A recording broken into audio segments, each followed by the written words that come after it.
de interrogação, uma pergunta feita por Jesus a um homem chamado Bartimeu.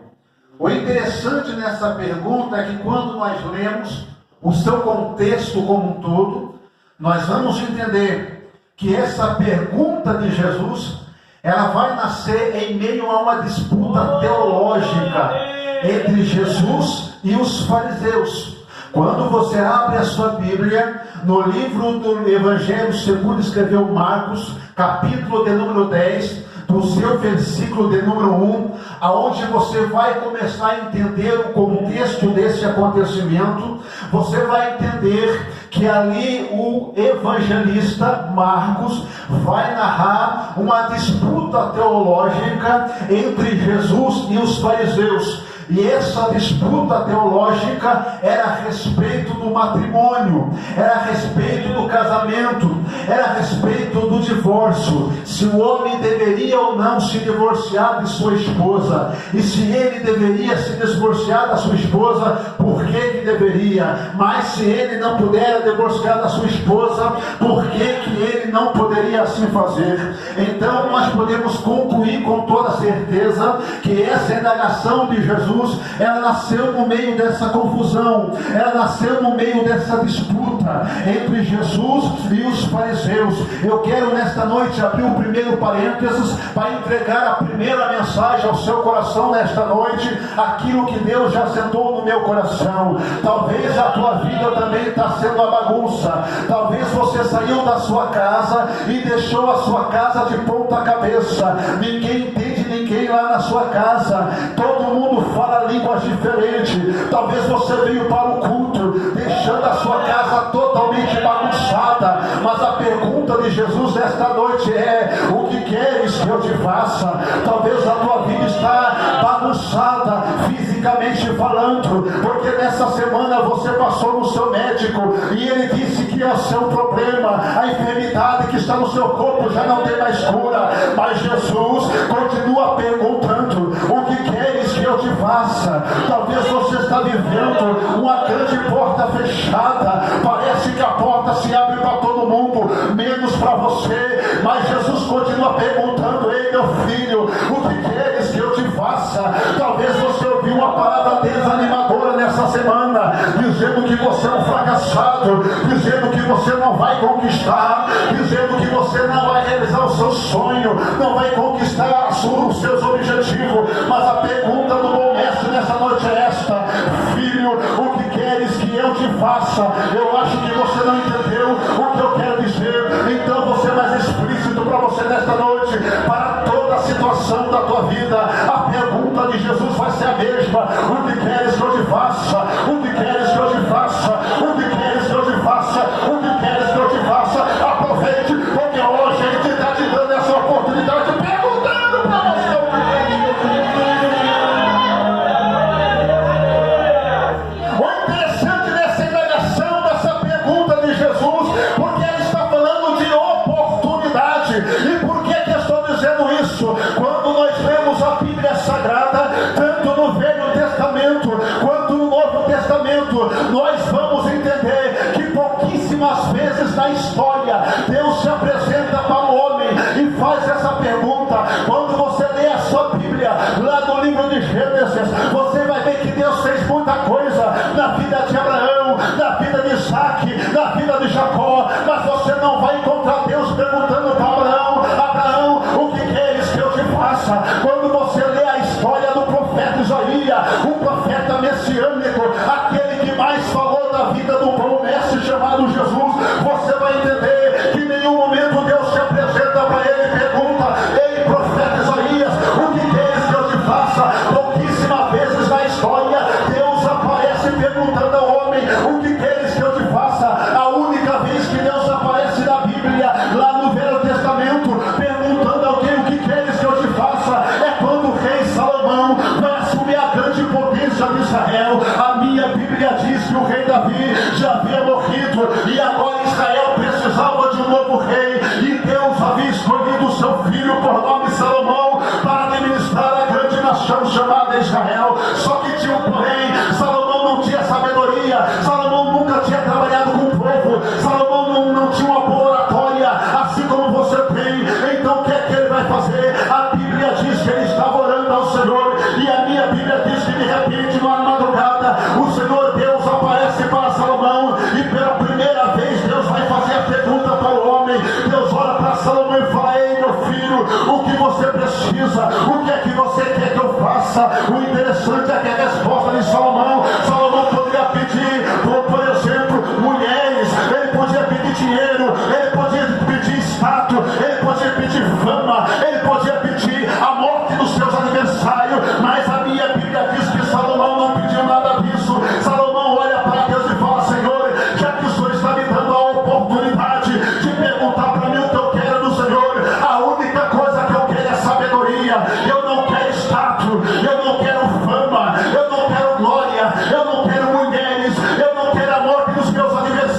Esse alguém não poderia ser um centurião, porque um centurião que trabalhava no exército de Roma, ele cuidava de mais de 100 homens, então ele não podia ter nenhum tipo de deficiência.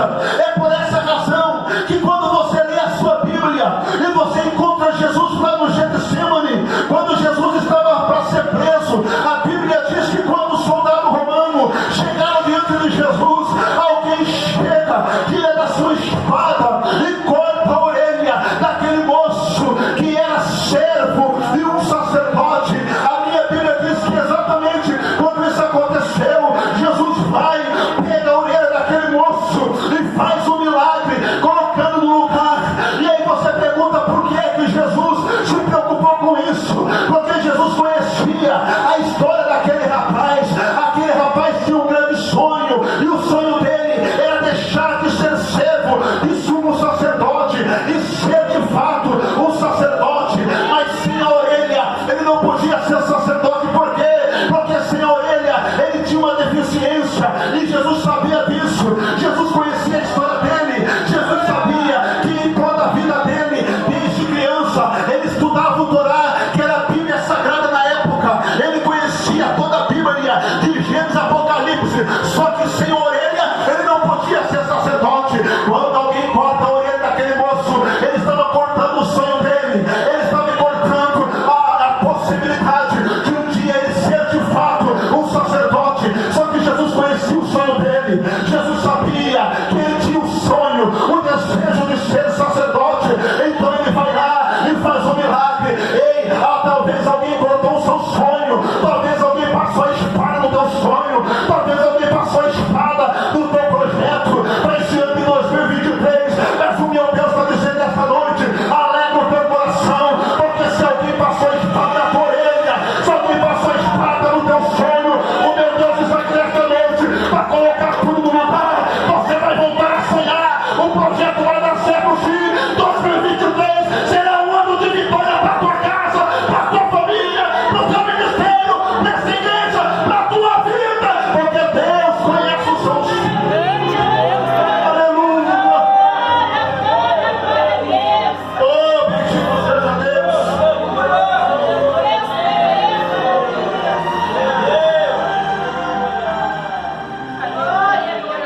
A Bíblia diz que Jesus estava entrando em Jerusalém. Jesus agora vai deixar de Jerusalém e vai passar por Jericó. É interessante essa passagem bíblica, porque quem entende de contexto geográfico sabe que Jericó era uma cidade amaldiçoada. Quando nós lemos o livro de Josué, nós vemos Josué rodeando a cidade de Jericó por 7 dias. E quando ele rodeia a cidade, a Bíblia diz que Deus destrói o muro de Jericó. A primeira coisa que Josué vai fazer é amaldiçoar Jericó. As pessoas passavam por Jericó e tinha medo de entrar lá em Jericó. Por quê? Porque as pessoas achavam que era uma cidade amaldiçoada. Havia algum espírito maligno, maléfico, que perturbava aquela cidade. Então ninguém tinha coragem de descer até Jericó. É exatamente em Jericó que estava o cego Bartimeu. É exatamente no lugar que ninguém gostava de ir, que todo mundo tinha medo de ir. Era lá que ele estava. Deixa eu dizer uma coisa: o Deus que você serve, ele pode entrar em lugar que você não pode entrar. O Deus que você serve, ele pode fazer o que você não pode fazer. O Deus que você serve, ele pode levantar aquilo que você não pode levantar. Então alegra o teu coração, porque mesmo que você esteja na condição de Jericó, o meu Jesus vai passar por lá. Ele vai passar por lá, e quando ele passar, ele vai levar consigo o teu milagre, ele vai levar consigo a tua cura, ele vai levar consigo a tua vitória. Só quem está entendendo a mensagem, levanta a tua mão e adore a grandeza do Deus que fez os céus e também a terra.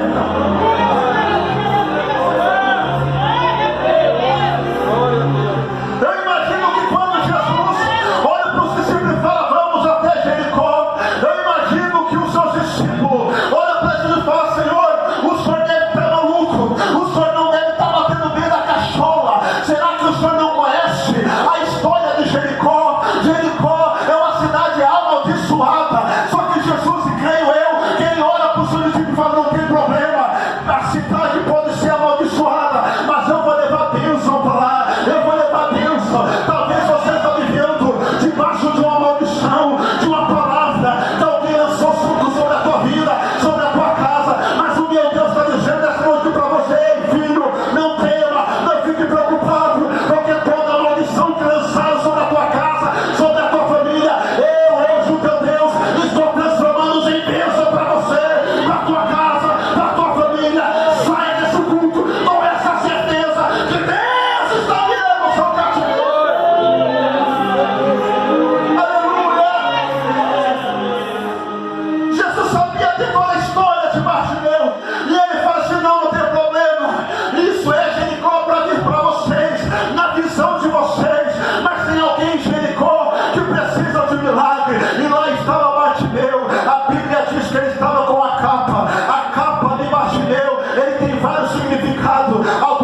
alguém estava na condição de mendigo. Roma, porque tudo isso aconteceu dentro do governo romano. O soldado romano pegava uma capa e dava para aquela pessoa. Aquela capa dava o direito da pessoa mendigar, não só por Jericó, mas por Cafarnaum, por Galileia, enfim, por todos os lugares que ele gostaria de assim mendigar. Ele escolheu justamente Jericó. Ele estava ali com a capa. A capa, dentro desse contexto, ela servia de duas finalidades para Bartimeu. Alguns historiadores afirmam que a capa, durante o dia, servia de chapéu. Eu acredito que você, em alguma vez na tua vida, você já passou pelo centro, seja de Capão Bonito ou de qualquer outra cidade, e você sempre vai ver alguém ali carente, com um chapéuzinho ali, esperando alguém colocar moeda, pois bem, a capa simbolizava isso, porque Bartimeu estendia a sua capa, e as pessoas que passavam ali entendiam que Bartimeu era mendigo, entendia que Bartimeu era cego, então eles colocavam uma moedinha para ajudar aquele cego. Mas aquela capa também simbolizava para cuidar de Bartimeu durante a noite, para que Bartimeu não passasse frio durante a noite em Jericó. Então de dia ele usava para pedir esmola, e durante a noite ele usava como cobertor. Só que a história dessa capa estava prestes a chegar ao final, porque Jesus ia aparecer na história de Bartimeu. Talvez até hoje você está levando uma capa de desemprego, capa de porta fechada, capa de receber sempre um não, ao invés de receber um sim. Mas o que Deus está dizendo esta noite: eu vou passar na tua vida, eu vou passar na tua história, e você vai abandonar essa capa. Nunca mais você vai andar com a capa. Aleluia! Meu Deus do céu, aleluia! Nós vamos encerrar com misericórdia. Não dá para mais além, irmãos. Deixa eu falar que hoje na revelação eu não vou parar, senão a gente fica aqui até meia-noite. O interessante é que antes de Bartimeu deixar a sua capa, a Bíblia diz que Jesus passou. Agora presta atenção, Jesus não parou para Bartimeu. Jesus não parou para Bartimeu. Ele sabia que era Bartimeu que precisava do milagre naquele dia, mas Jesus não parou para Bartimeu. Vai haver momentos na tua vida, ele vai conhecer toda a tua história, o teu problema e a tua dificuldade, mas ele não vai parar para você. E sabe por que Deus não vai parar para você? Porque Deus sempre vai primeiro priorizar o seu clamor. Por que, pregador? Porque foi isso que aconteceu com Bartimeu. Jesus sai de Jerusalém, passa até Jericó para curar Bartimeu, mas ele passa por Bartimeu e nem liga para Bartimeu, até que Bartimeu começou a clamar. Ei, quando você entra com ação, Deus entra com a reação. Então clame, peça. Pregador, ele sabe o problema, mas ele quer ouvir de você. Conta para ele a tua dor, conta para ele o teu problema. Ele é o único aqui que está mais interessado em resolver a tua causa, em abrir a porta para você. Então clame por ele, porque ele também vai parar por você. Agora o interessante, meu Deus do céu, uma história muito longa, irmão. Glória a Deus. Não dá mais. Aleluia. O interessante, meus amados irmãos, é que quando Jesus passa, o que é que Bartimeu vai dizer? Jesus, filho de Davi. Primeiro, possivelmente, Bartimeu era judeu, porque apenas o judeu reconhecia que Jesus de fato era o Filho de Deus, embora não acreditava em Jesus. E quem conhece a história do povo de Deus sabe que até hoje, se você for lá em Israel e perguntar para ele quem é Jesus, ele vai dizer: eu creio que Jesus vai vir, mas ele não veio ainda. Esse Jesus dos crentes é um falsário. Eles ainda estão esperando Jesus. Eles acham que Jesus, que você crê, que você serve, que você ama, que você adora, que você idolatra, não é o Jesus verdadeiro, não é o Messias. Mas eles acreditam em Jesus. Eles acreditam que Jesus vai voltar, mas vai voltar primeiro, vai subir ao céu, depois vai voltar de novo. Eles estão a cabeça de Jesus para entender. Então Bartimeu, meu irmão, provavelmente ele era um judeu, porque apenas um judeu sabia da história de Jesus, sabia que Jesus era da linhagem de Davi. Agora presta atenção, vou encerrar, irmão. Meu Deus do céu, ora, esse relógio não me deixa doidinho. Lógico que me tira fora do foco, misericórdia. A Bíblia diz que quando ele começa a gritar, Jesus, filho de Davi, algumas pessoas que estavam ali olharam para ele dizendo, pare de clamar, ele não vai te ouvir. Por quê? Porque eles olhavam para a condição de Bartimeu, eles olhavam para Bartimeu e via que era cego. E a Bíblia diz lá no Velho Testamento que toda pessoa que não tinha visão, na visão das pessoas, no entendimento das pessoas do Velho Testamento, era endemoniado, tinha muitos espíritos de demônio na vida deles. Então as pessoas que mandaram Bartimeu calar a boca, eles entendiam que Bartimeu estava endemoniado. Não estava, mas na visão deles, no entendimento deles, Bartimeu estava endemoniado. E eles diziam, ei, para, ele não vai te ouvir. Olha só a condição que você está, olha o sapato que você usa, olha a roupa que você está, olha esses trajes. Você acha que Jesus, o Rei dos Reis, vai parar para te ouvir? Sim, ele vai parar para te ouvir sempre. Ele não está preocupado se você anda de sapato trono alemão, ele não está preocupado se você anda com a BMW ou com um carrinho fraquinho que nem o meu Celta. Não, ele não está preocupado com a tua veste, ele não está preocupado se você está todo elegante hoje. Para ele não vê para isso não, porque ele vai sondar o teu coração, ele sempre vai parar para você. Então não fica preocupado, hoje eu não vou no culto porque eu não tenho roupa para vestir. Vier com a camisa do Palmeiras, vier com a camisa do Vasco, vier com a camisa do Corinthians, mas venha da igreja, porque alguém pode olhar para você e dizer, está mal vestido. Jesus não, ele sempre vai olhar, é meu filho, é minha filha, ele veio.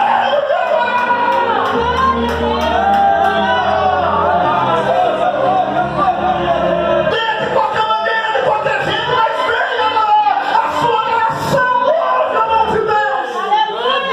Aleluia, Jesus.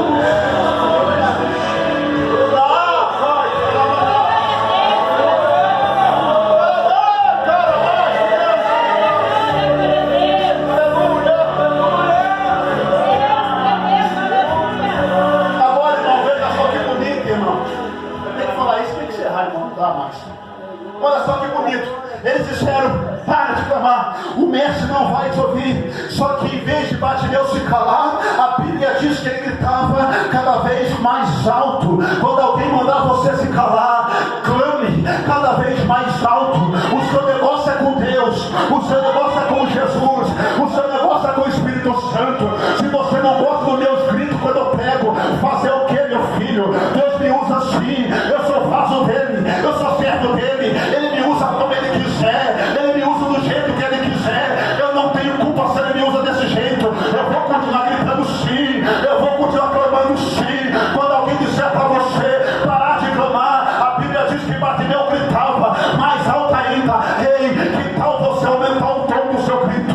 Que tal você aumentar o tom da tua voz? Se alguém tentar calar a tua voz, não pare, continue clamando. E o meu Deus abre um terceiro parênteses para entregar uma mensagem de Deus para a tua vida.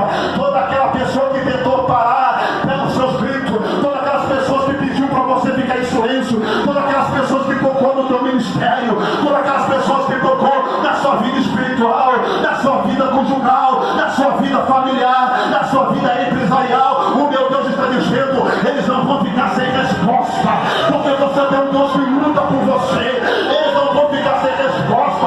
Não é preciso você ir na casa bater nele, não. Não é preciso você bater no portão dele para dar um murro na cara dele, não, não precisa. Eles não vão ficar sem resposta. O teu Deus vai trabalhar por você, o teu Deus vai trabalhar por você. Ele vai lá na casa dele e vai fazer entender que é Deus que está na tua vida, que é Deus que está no teu ministério, que é Deus que está na tua casa, que é Deus que cuida da tua família. Os seus inimigos não vão ficar sem resposta, porque Deus vai trabalhar.